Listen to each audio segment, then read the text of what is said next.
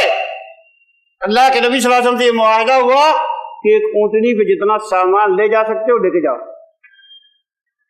اسلحہ نہیں لے جا سکتے۔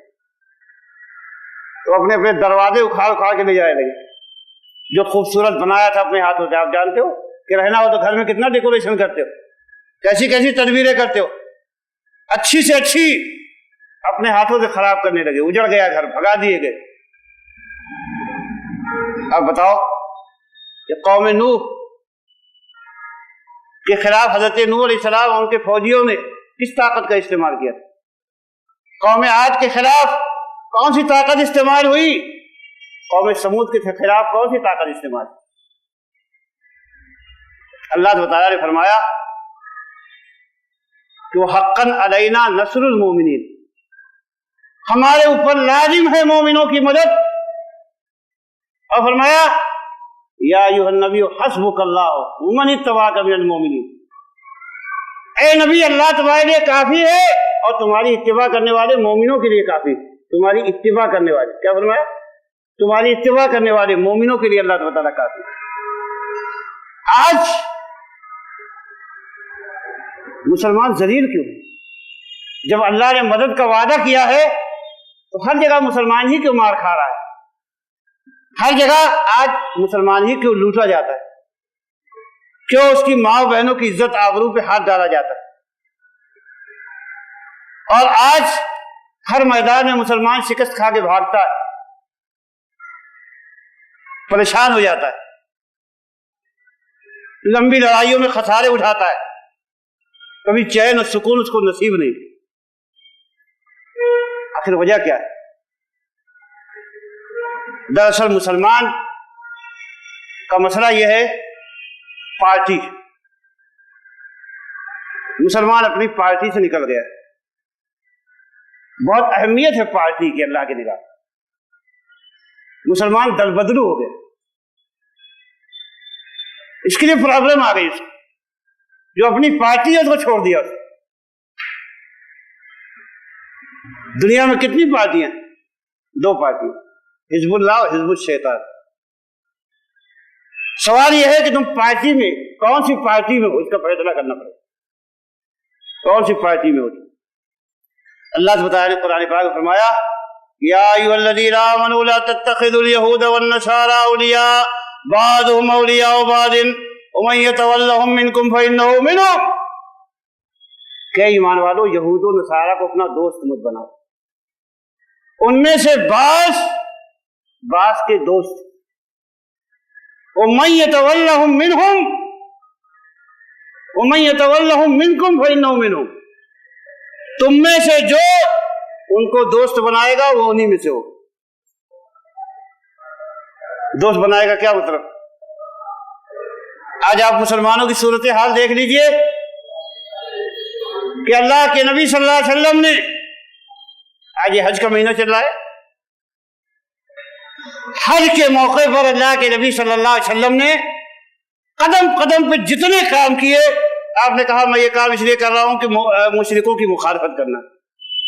مثال کے طور پر آپ نے اپنے صحابہ کو یہ حکم دیا کہ جو جو قربانی کا جانور نہیں لایا وہ حلال ہو جائے۔ کیوں آپ نے حکم دیا؟ کیونکہ مشرک لوگوں کا یہ عقیدہ تھا کہ حج کے مہینوں میں عمرہ کرنا سب سے بڑا گناہ عظیم ہے۔ اللہ کے نبی نے کہا کہ مخالفت کرو، حج کے مہینے میں عمرہ کرو۔ پھر آپ دیکھیے کہ مزدلفہ میں قریشی لوگ خالی مزدلفہ میں رکتے تھے، اس کے آگے نہیں جاتے تھے۔ اللہ کے نبی بھی قریشی تھے، قومس تھے، آپ نے ان کی مخالفت کی، عرفہ میں گئے۔ عرفہ میں جب نکلنے کا وقت آیا تو اللہ کے نبی صلی اللہ علیہ وسلم سورج غروب ہونے کے بعد نکلے۔ کہا کیوں؟ کہا کہ مشرک لوگ اس وقت نکلتے ہیں یہاں سے جب سورج سر پہ ہوتا ہے، پہاڑوں کے اوپر ہوتا ہے، سورج ڈوبنے سے پہلے نکل جاتے، یا سورج ڈوب رہا ہوتا ہے اس وقت نکلتے۔ ہدینا مخالف الہدی، ہمارا طریقہ ان کے طریقے کے مخالف۔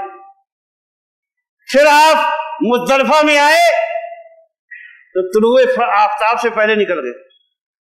کہا کہ ہم اس لیے نکل رہے ہیں کہ مشرک لوگ طلوع آفتاب کے بعد نکلتے۔ یہ کیا ہے؟ آج مسلمان اس کے بعد اپنی کیا چیز، نہ اس کے بعد اپنا عقیدہ ہے، نہ اس کے بعد اپنا منہج ہے، نہ اس کے بعد اپنا کلچر ہے، نہ اس کے بعد اپنا اخلاق ہے، وہ پورے طور پر یہود و نصارہ کا دم چلہ ہوگا۔ آپ بتا دیجئے کہ مسلمان کا عقیدہ اللہ کے بارے میں کیا ہے؟ اللہ کے بارے میں عقیدہ کہ اللہ کے سوا کوئی عبادت کا مستحق نہیں، اور اللہ تعالیٰ کہاں ہے؟ اللہ تعالیٰ عرش پر ہے، آسمان میں۔ لیکن آج مسلمان اس بات کو ماننے کے لیے تیار ہے۔ یہودیوں کی طرف سے اور نصارہ کی طرف سے یہ عقیدہ آیا کہ اللہ تعالیٰ ہر جگہ ہے۔ اللہ تعالیٰ انسانوں کے اندر ہے۔ ابھی یہی کسی مولوی نے تقریر کرتے ہوئے کہا کہ اللہ ہر جگہ ہے، کہ اس سے سوال ہوا کہ کیا اللہ تعالیٰ بتوں میں بھی ہے؟ تو کہا اللہ تعالیٰ بتوں میں بھی۔ تو پھر کافر لوگوں کو نکیر کیوں کی جائے جو بتوں کی پوجا کرتے؟ جب اللہ بتوں میں بھی موجود ہے تو ان کا پوجا کرنا برحق۔ اللہ کی تو پوجا کر رہے ہیں، اللہ تعالیٰ وہاں بھی ہے۔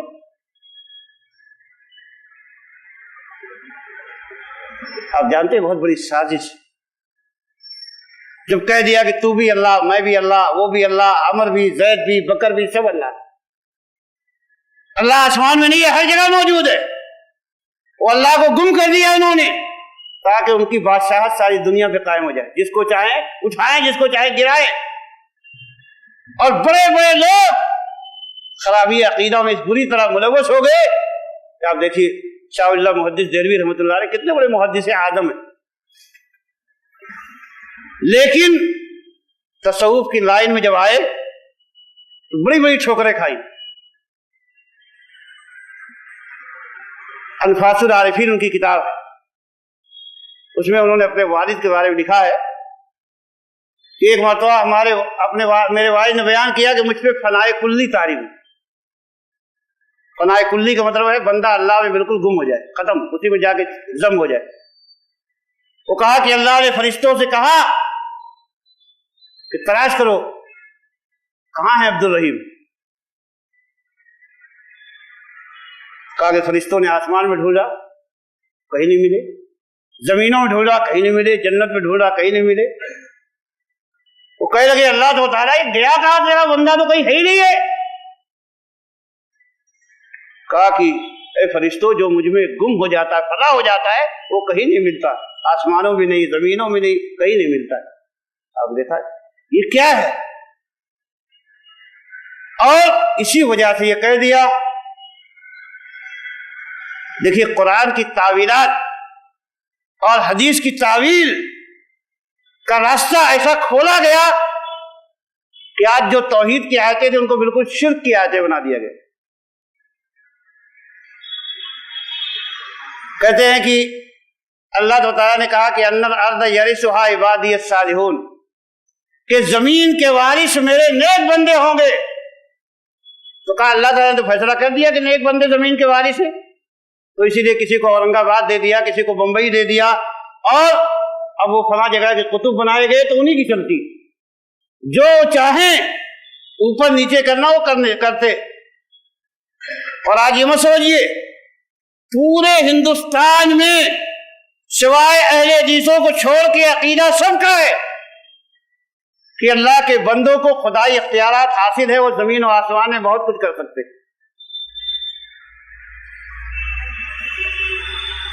ایک مثال خزینۃ الاصفیاء نامی کتاب ہے، اس میں لکھا ہے کہ جب صابر کلیر گئے تو وہاں کی جامع مسجد میں گئے، جامع مسجد میں جا کے ایک مصلی میں بیٹھ گئے۔ لوگوں نے کہا اس پہ کیوں بیٹھ گئے، یہ قاضی صاحب کا مصلی ہے۔ کہا کہ رے یہ کسی قاضی وضی کرنے میں شہر کا قطب ہوں۔ کہا چل باہر نکل۔ لوگوں نے مسجد سے نکال دیا، ان کی شخصیت کو پہچانا نہیں، مسجد سے باہر چلے گئے، نماز پڑھنے کی جگہ نہیں ملی، مسجد بھر گئی۔ جب سب لوگ سجدے میں گئے تو کہا مسجد سب لوگ سجدہ کر رہے تو بھی سجدہ کر۔ کہا مسجد سجدے میں چلی گئی، سب مر گئے۔ اور آپ کیا سمجھتے ہیں؟ ہمارے دیوبندی بھائیوں کے بہت بڑے پیر حاجی امداد اللہ مہاجر مکی، ان کے ایک مرید کا جہاز جب ڈوبنے لگا تو متوجہ ہوا کس کی طرف؟ حاجی امداد اللہ مہاجر مکی کی طرف۔ تو حضرت گئے اور انہوں نے جا کے اپنی پیٹھ کا زور لگا کے جہاز کو نکالا۔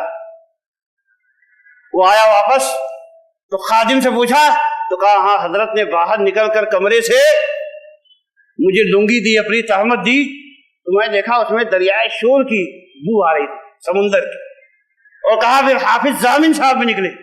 کہا ایک کونے کو حاجی امداد اللہ مہاجر مکی نے اٹھایا اور دوسرے کونے کو حافظ ضامن صاحب نے اٹھایا اور دونوں دریا پار کرا دیا۔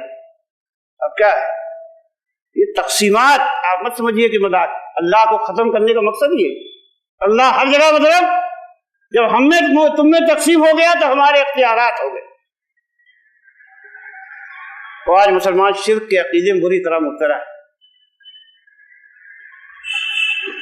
دوسری بات کہ وہ نبی کی اتباع کرنے پر آمادہ نہیں۔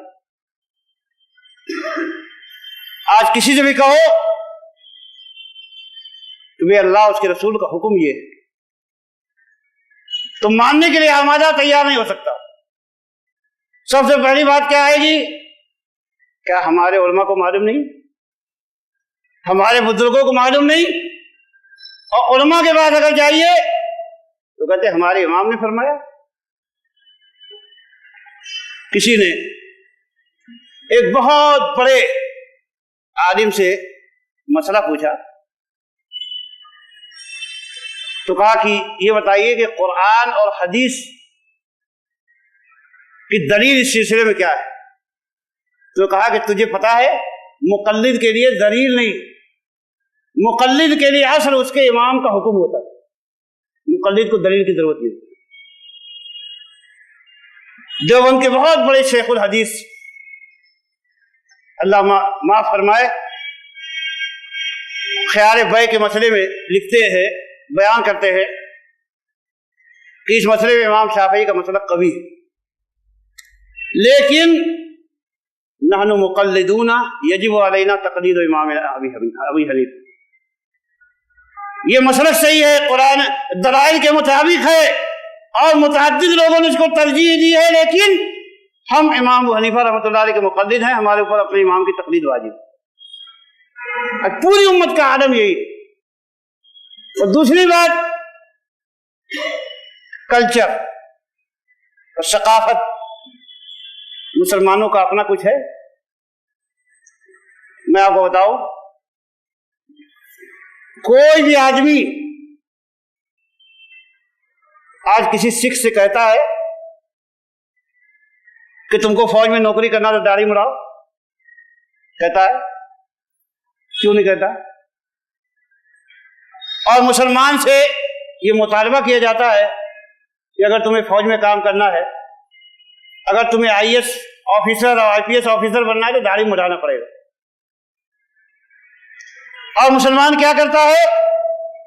کہتا ہے اتنی اچھی نوکری کہاں ملے گی،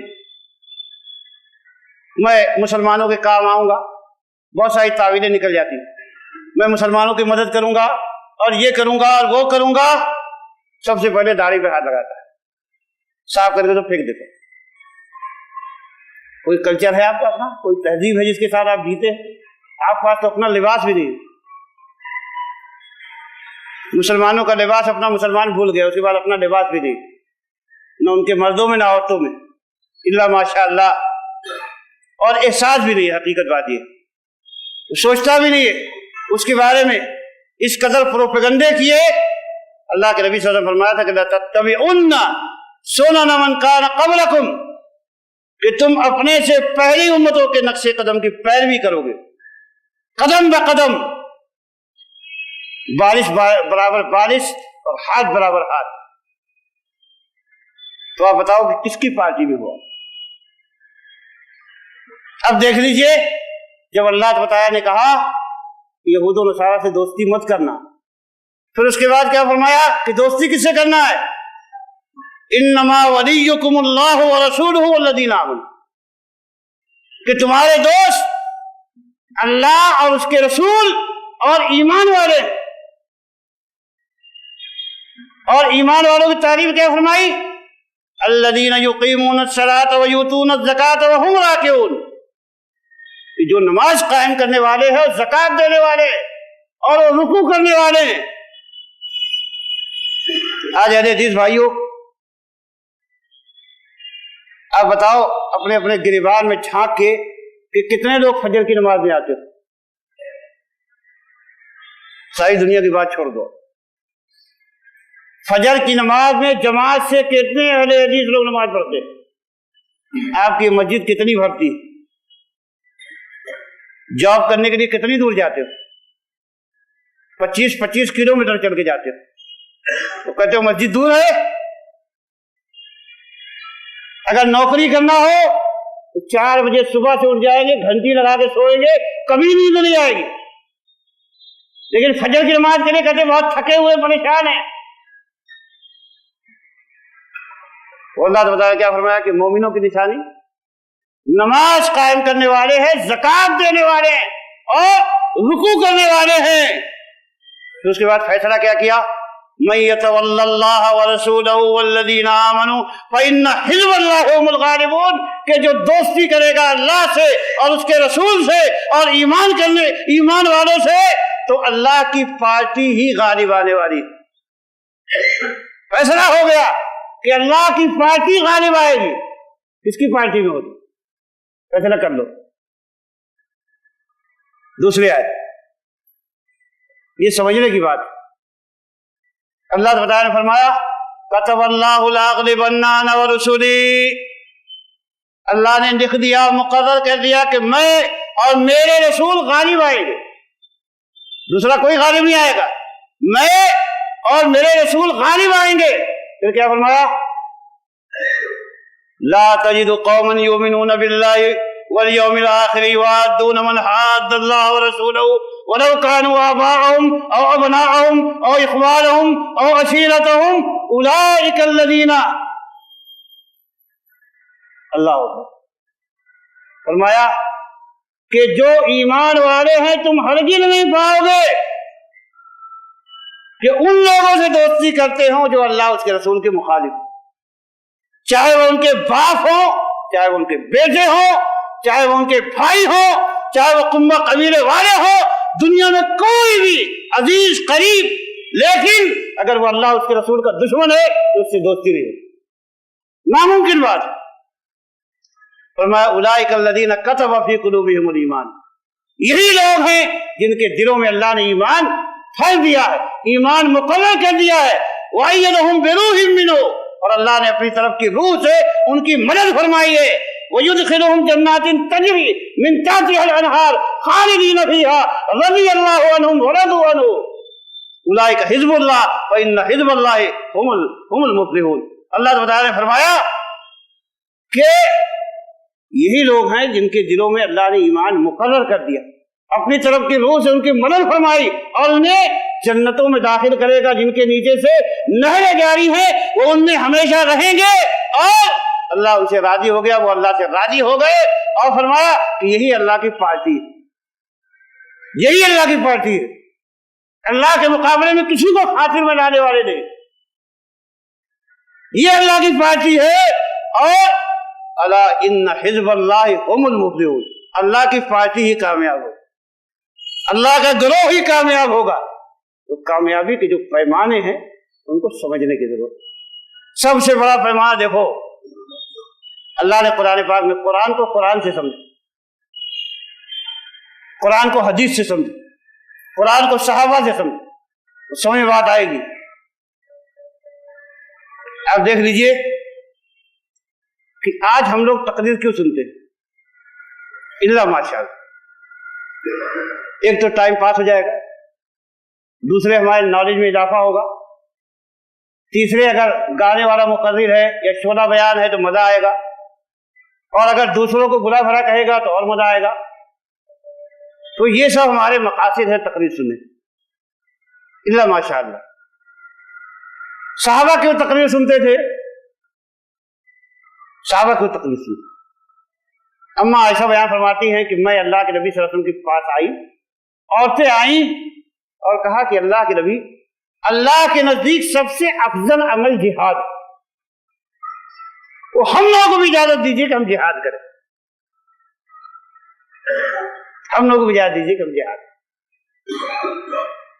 اللہ کے نبی صلی اللہ علیہ وسلم کی زوجہ محترمہ حضرت عائشہ رضی اللہ تعالیٰ عنہ جنگ کے میدان میں جایا کرتی تھی، پانی پلاتی تھی زخمیوں کو، اٹھایا کرتی تھی، خیموں میں پہنچایا کرتی تھی، یہ سب، لیکن پھر بھی یہ کہہ رہے کہ ہم کو جہاد میں جانے کی اجازت دی، مطلب لڑنے کی اجازت دی۔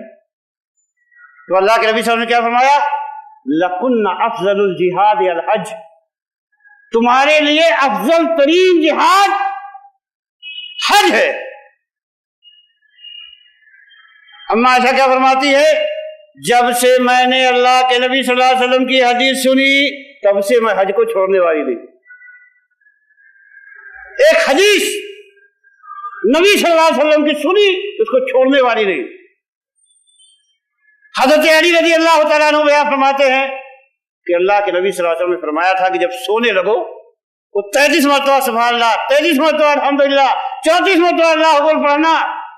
کہا کہ میں نے جب سے حدیث اللہ کے نبی صلی اللہ علیہ وسلم کی سنی کبھی اس کو پڑھے بغیر سویا نہیں، کبھی نہیں سویا۔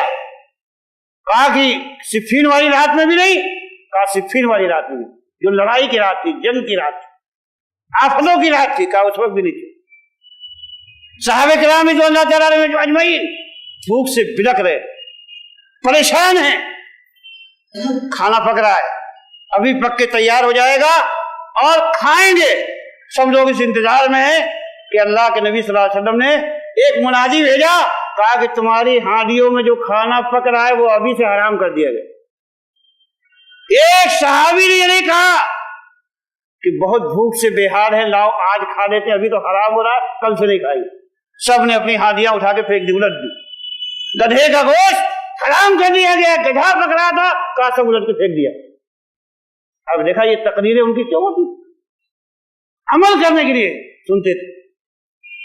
آج ہم لوگ عمل کرنے کے لیے نہیں، دین میں شبہات نقطے نکالنے کے لیے، نالج میں اضافہ کے لیے، جب اس کے لیے آدمی سنتا ہے تو طرح طرح کے کیا ہوتے ہیں، مجادلے پیدا ہوتے، بحث مباحثے، مخاصمے، جھگڑے، فسادات، یہی سب آدمی کھڑا کرتا ہے ایک دوسرے کو کافر بنانا، کیونکہ مقصد عمل کرنا نہیں، مقصد تو یا تو دوسروں کو نیچا دکھانا، اپنے آپ کو برتر ثابت کرنا۔ طرح طرح کے آج جھگڑے ہیں مسلمانوں کے اندر، فسادات ہے، تو یہ چیز ہے۔ میں عرض کرنے جا رہا تھا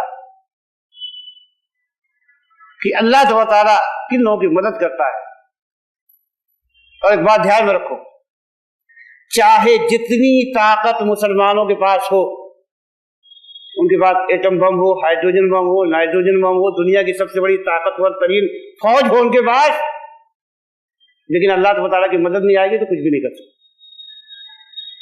اور اللہ تعالیٰ کی مدد کا ایک ضابطہ ہے۔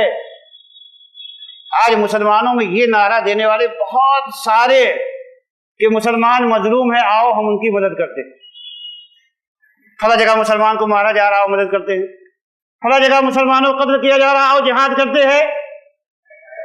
لیکن یہ کہنے والے کہ تم گمراہ ہو، تم مشرک ہو، تم راہ حق سے بھٹکے ہوئے ہو، آؤ توحید کی طرف بلاتے تھے، آؤ ہدایت کے راستے کی طرف بلاتے۔ کتنے لوگ کھڑے ہیں، کتنے لوگ کھڑے ہیں؟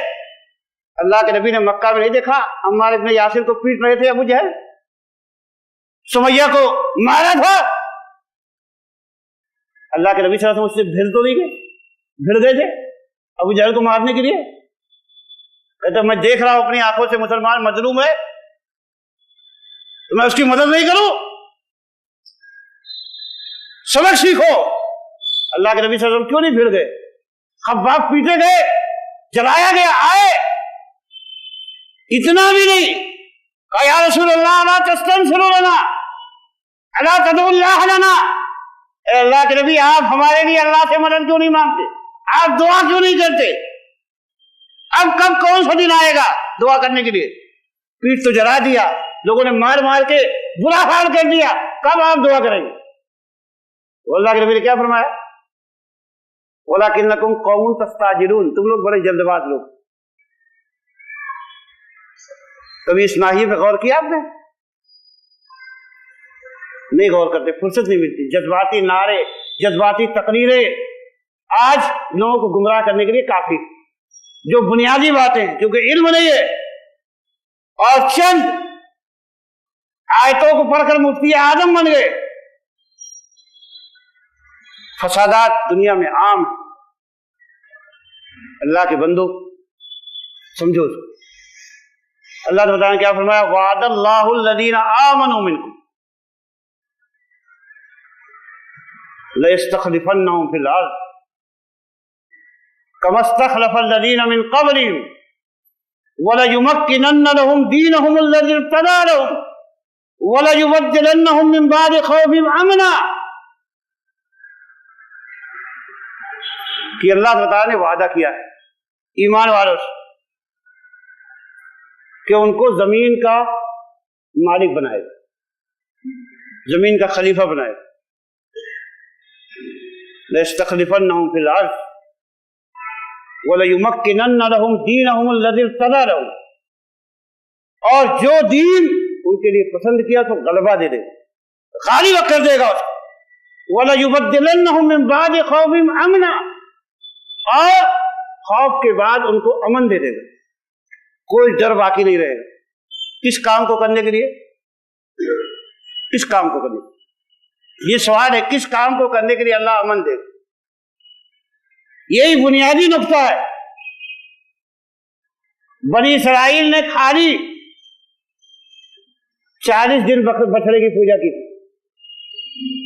70,000 آدمی جب تک قتل نہیں کیے گئے تب تک ان کی توبہ قبول نہیں۔ 70,000 آدمی کو قتل کرایا اللہ تعالیٰ نے تب توبہ قبول کی۔ اور آج خانہ کعبہ میں جب اللہ کے نبی صلی اللہ علیہ وسلم نے فتح کیا مکہ کو تو کتنے بت تھے؟ کتنے تھے؟ روز آپ لوگ سنتے ہو بھائی 360 بت ہے نا، یہ باتیں کہیں مشہور یہی ہے نا۔ اور آج مسلمان کتنی چوکھٹوں پہ سجدے کرتا ہے؟ کوئی 1000 کی گنتی آپ کو معلوم ہے؟ کتنی 1000 چوکھٹیں ہیں جہاں مسلمان سجدے کرتا ہے، جہاں مرادیں مانگتا ہے، جہاں چڑھاوے چڑھاتا ہے؟ اللہ تعالیٰ نے کس لیے فرمایا تھا؟ ایسے لوگوں کو اللہ غلبہ دے گا کہ ایک شنکر کی پوجا کرتا ہے تو اس کو اللہ عذاب دے، اور ایک رابعہ بشری کی پوجا کرے تو اللہ اس کو عزت دے؟ کہ یہی پیمانہ ہے؟ انصاف کے کھاتے میں کہیں یہ بات بیٹھتی ہے؟ آپ غور فرمائیے، اللہ تعالیٰ نے قرآن پاک میں فرمایا دیکھو ہم فرشتے نازل کر رہے، یہ کھائی تمہاری تسلی کے لیے، فرشتے جو ہے مدد کے لیے نہیں۔ ومن نصر الا من عند اللہ، مدد اللہ کے پاس سے، مدد اللہ کے پاس سے، مدد دینے والا اللہ ہے، فرشتوں کے آنے سے مدد نہیں ہوگی، فرشتے تم کو فتح شکست نہیں دے سکتے۔ ومن نصر الا من عند اللہ، مدد اللہ کی طرف سے آئے گی، تو کیا فرمایا وہاں یعبدوننی لا یشرکون بی شیئا، یہ سب غلبہ امن یہ سب اس لیے دیں گے کہ صرف میری عبادت کریں گے، میرے ساتھ کسی کو شریک نہیں ٹھہرائے۔ واللہ فلسطینیوں کا حال ابھی آپ نے دیکھا کتنی بری طریقے سے یہودیوں کو ڈیمیج کیا۔ میں نے کیسٹ دیکھی، ایک زخمی نوجوان، دیکھیے اللہ کی قسم ہمارے بھائی ہم سے محبت کرتے ہیں، میں اس کلمے کی بنیاد سے ان کے لیے دعائیں کی ہم نے رو رو کر، مسجدوں میں، خطبوں میں، تنہائیوں میں بھی، برداشت نہیں ہوتی ان کی ذلت۔ لیکن آپ سوچئے کہ اللہ کا فیصلہ ایسا کیوں ہوتا ہے؟ وہ نوجوان زخمی تھا، چلا رہا تھا یا اللہ یا محمد، یا اللہ یا محمد، یا اللہ یا محمد۔ اللہ کے نبی نے فرمایا کہ انہ لا یستغاث بی، اے میرے امتیوں فریاد محمد سے نہیں کی جاتی صلی اللہ علیہ وسلم، فریاد اللہ سے کی جاتی، اللہ سے کی جاتی فریاد۔ اور دوسری چیز، ایک فلسطینی کا انٹرویو کہ آج 15-20 دن کے بعد بجلی آئی تو بڑے دنوں کے بعد میرے بچوں کو فلم دیکھنے کا موقع۔ آپ سوچیے کن کی اللہ مدد کرے گا، کیوں کرے گا، اصل کام کیا ہے؟ میں آپ کو بتاؤں اصل کام کیا ہے۔ ایک آدمی آیا اللہ کے نبی سے، مسند احمد کی روایت، بات کو سمجھو پہلے، کہا کہ اللہ کے نبی میں ایمان تو لاؤں گا لیکن خالی 2 وقت کی نمازیں پڑھوں گا بس۔ اور نبی صلی اللہ علیہ وسلم نے کیا کہا؟ ٹھیک ہے آ جاؤ، مسلمان ہو جاؤ، 2 ہی وقت کی پڑھو، کوئی بات نہیں، کیونکہ آپ جانتے تھے کہ جلد ہی یہ 5 وقت کی پڑھنے لگے۔ اس میں تدریج ممکن ہے، لیکن جب طائف والے آئے کہنے لگے 1 سال کے لیے ہمارا بت خانہ مت بھائی، ہم مسلمان ہو جائیں گے، کہا نہیں ہو سکتا۔ کہا 6 مہینے کے لیے، کہا ناممکن ہے۔ کہا 1 مہینے کے لیے، کہا ناممکن ہے، نہیں ہو سکتا۔ دونوں کا فرق آپ نے دیکھا کیا ہے؟ یہ چیز امام ابن تیمیہ رحمۃ اللہ علیہ کے بعد کچھ لوگ آئے کہنے لگے ہم بہت بڑا کام کر رہے ہیں۔ کہا کیا کام کر رہے ہو؟ کہا ہم چوروں ڈاکوؤں کو توبہ کرا دیتے، نمازی بن جاتے۔ کہا کہ توبہ کرنے سے پہلے جو ہے وہ زیادہ بہتر تھے، بچے چور ڈاکو تھے، بدماش تھے، لیکن زیادہ بہتر تھے، تمہارے توبہ کرنے کے بعد اور برباد ہو گئے۔ کہا کیوں؟ کہا کہ توبہ کرنے کے بعد مشرک ہو گئے، تم نے قبروں پہ جھکایا، شرک میں ڈال دیا، عقیدے ان کے بگاڑ دیے، پہلے گنہگار تھے تو کم سے کم اللہ سے ڈرتے تھے، اور آج تو شرک کر کے بھی جری ہے اپنے گناہوں پہ۔ تو کیا کام کیا؟ امت کو اگر شرک میں ڈال دیا، بدعتوں میں ڈال دیا، خرافات میں ڈال دیا، تو توبہ کرنے سے پہلے کی حالت بہتر تھی کہ کم سے کم شرک سے، بدعتوں سے، خرافات سے دور تھا۔ یہ نقطہ سمجھنے کی بات ہے۔ میرا موضوع تھا کہ منہج سلف کے چند گوش۔ اس تمہید کے بعد میں اپنے اصل موضوع کی طرف آیا، لیکن ایک بات اور بتا دوں آپ یہ سمجھ لیجیے کہ دنیا اور اس کا خزانہ اور یہ مال و دولت کس کے لیے؟ کس کے لیے؟ یہ صرف اور صرف مسلمانوں کے لیے اللہ نے بنایا، دنیا میں اور کسی کے لیے۔ صحیح حدیث میں ہے، اللہ کے نبی صلی اللہ علیہ وسلم فرمایا کہ انا انزلنا المال لاقامت الصلاۃ و ایتاء الزکاۃ، کہ ہم نے مال کو صرف نماز قائم کرنے کے لیے اور زکوٰۃ دینے کے لیے اتارا ہے۔ مال کیوں اتارا گیا؟ نماز قائم کرنے کے لیے، زکوٰۃ دینے کے لیے، اور قرآن پڑھو۔ قرآن کو آج ہم لوگ خالی برکت کے لیے پڑھتے ہیں۔ قرآن میں ہر چیز کی گائیڈنس موجود ہے۔ جب سے امت نے قرآن کو چھوڑ دیا تب سے برباد ہو گئی۔ قرآن کو پڑھتے رہیے سمجھنے کے لیے۔ اللہ تعالیٰ فرماتا ہے کہ قل من حرم زینۃ اللہ التی اخرج لعباده والطیبات من الرزق قل ہی للذین آمنوا فی الحیات الدنیا خالصۃ یوم القیامہ۔ اللہ تعالیٰ کہتا ہے کہہ دیجئے کہ کس نے حرام کیا اللہ کی زینتوں کو جو اس نے اپنے بندوں کے لیے نکالا، اور پاکیزہ روزی کو، قل ہی للذین آمنوا فی الحیات الدنیا، کہہ دیجئے کہ یہ دنیاوی زندگی میں ایمان والوں کے لیے، یہ سب جو اللہ نے نکالا کس لیے نکالا؟ ایمان والوں کے لیے دنیا میں، خالصۃ یوم القیامہ، لیکن قیامت کے دن تو خالص ان کے لیے ہو جائے گی۔ یہاں پر کافر اس کے شریک ہو جاتا ہے۔ کیوں شریک ہو جاتا ہے؟ ظلم و زیادتی کے ساتھ۔ لیکن اللہ نے دنیا میں نظام کیا بنایا ہے؟ یہ بتایا کہ لو کانت الدنیا تعدل عند اللہ جناح بعوضۃ ما سقى منها کافرا شربۃ ماء ابدا۔ دنیا اللہ کی نگاہ میں بہت حقیر ہے۔ اگر یہ مچھر کے پر کے برابر بھی اللہ کی نگاہ میں حیثیت رکھتی تو کافر کو ایک گھونٹ پانی نہیں ملتی۔ لیکن اللہ کافروں کو دنیا میں ڈھیل دیتا ہے، اور کبھی کبھی کیا کرتا ہے، جو کافر ہو نافرمان ان کو اور زیادہ دیتا ہے، بہت دیتا ہے، تاکہ وہ مزید ظلم و زیادتی کریں اور اللہ کے عذاب کے مستحق بنتے ہیں۔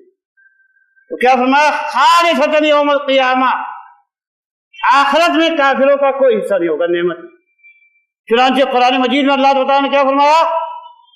جو جہنمی ہیں وہ جنتیوں سے فریاد کریں گے، جب بہت پریشان ہو جائیں گے تو کیا کہیں گے؟ افیدوا علینا من الماء او مما رزقکم اللہ،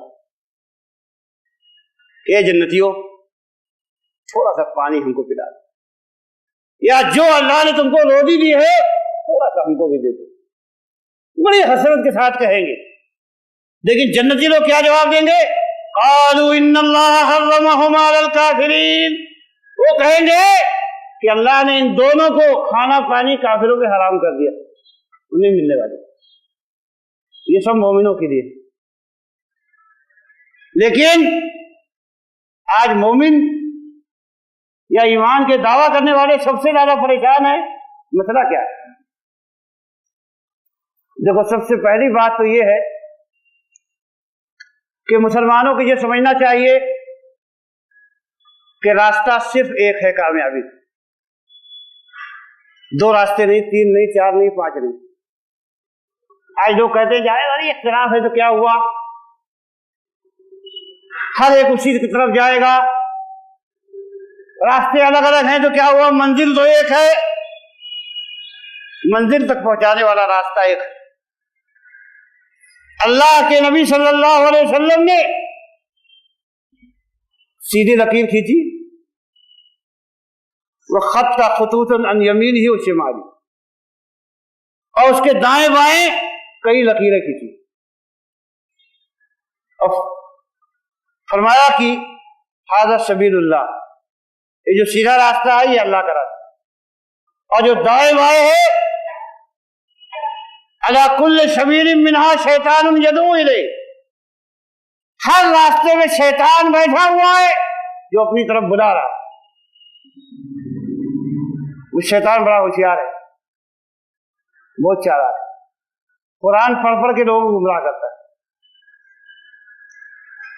اب دیکھیے، ایک کلمہ لا الہ الا اللہ کا مطلب بھائی لوگوں نے کیا بتایا؟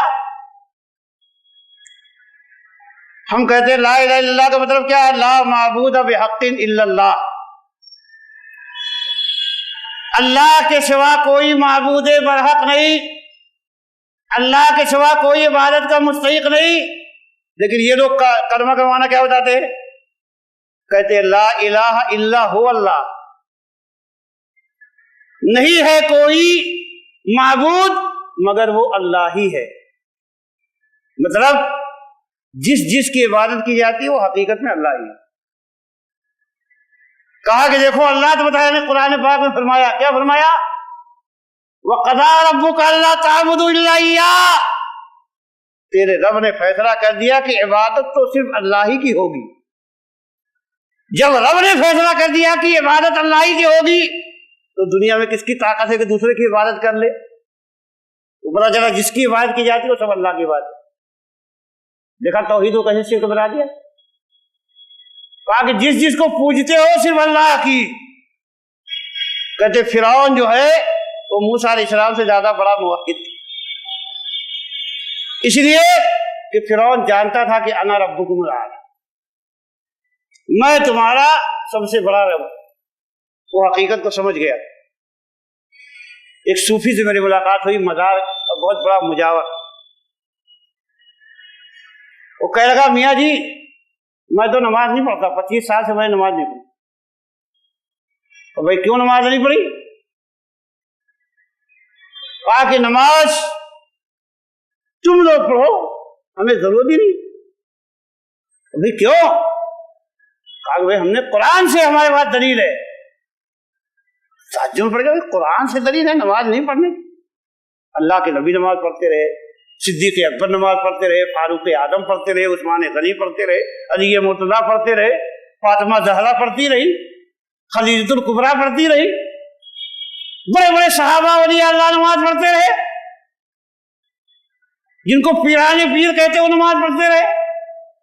تو پھر بھائی تیرے پاس کون سی آیت آ گئی؟ کہتا اللہ تو بتا نے قرآن پاک میں فرمایا وَاعْبُدْ رَبَّكَ حَتَّىٰ يَأْتِيَكَ الْيَقِينُ، اپنے رب کی عبادت اس وقت تک کر یہاں تک کہ تیرے پاس یقین آ جائے۔ اور میرے پاس یقین آ گیا، مجھے نماز پڑھنے کی ضرورت۔ بولو قرآن سے نماز نہ پڑھنے کی دلیل ہو گئی کہ نہیں ہو گئی؟ وہ ظالم جانتا نہیں، کہتے سلف کی ضرورت نہیں ہے، صحابہ کی ضرورت نہیں ہے قرآن سمجھنے کے لیے، ڈکشنری لے کے بیٹھیں گے قرآن سمجھ لیں گے۔ جو ڈکشنری لے کے قرآن سمجھنے بیٹھے اسی طرح کام انہوں نے کیا۔ یقین سے مراد یہاں پر موت ہے کہ موت کے آنے تک اللہ کی عبادت کرتے رہو۔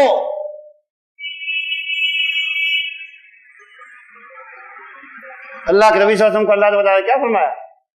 اذا جاء نصر اللہ والفتح ورأيت الناس يدخلون في دين الله افواجا فسبح بحمد ربك واستغفره انه كان توابا، کہ جب اللہ کی مدد آ گئی اور آپ لوگوں کو دیکھ رہے کہ فوج در فوج اللہ کے دین میں داخل ہو رہے، تو اب آپ اپنے رب کی تسبیح و تحمید بیان کیجیے اور مغفرت مانگیے۔ صحابہ سے حضرت عمر بن خطاب رضی اللہ عنہ نے پوچھا اس کی تفسیر، مختلف لوگوں نے مختلف باتیں بتائی۔ ابن عباس سے جب پوچھا تو کہا کہ اس میں اللہ کے نبی کو ان کے موت کی خبر دی گئی کہ اب آپ کی موت آ رہی ہے تو اللہ کی تسبیح و تحمید بیان کیجیے اور استغفار کیجیے۔ نبی صلی اللہ علیہ وسلم کو مرنے تک عبادت کا حکم دیا اللہ نے بتایا، اور جب آپ کی وفات ہو رہی تھی بستر مرگ پر تھے تو آپ کی زبان پہ کیا تھا؟ الصلاۃ والصلاۃ وما ملکت ایمانکم، اے مسلمانوں نماز کا خیال رکھنا اور جو تمہارے ماتحت ہے نوڈی غلام ان کا خیال رکھنا۔ وہی لوگوں نے راستے نکال دیے، قرآن سے ہر چیز کی دلیل ان کے پاس موجود، شرک کی دلیل، کفر کی دلیل، فساد کی دلیل، لڑائی جھگڑے اور فتنے کی دلیل، یہ ساری دلیلیں ان کے پاس قرآن سے موجود۔ آج آپ دیکھ لیجئے، میں آپ سے یہ کہہ رہا تھا کہ راستہ ایک ہے۔ دوسری بات کیا ہے؟ منہج سلف کی بنیادی حیثیت یہ ہے کہ قرآن اور سنت۔ تیسری بات قرآن اور سنت کو صحابہ سے سمجھنا۔ میں آپ کو وجہ بتاتا ہوں کیوں۔ دیکھیے صحابہ کو جو معیار حق بنایا گیا ہے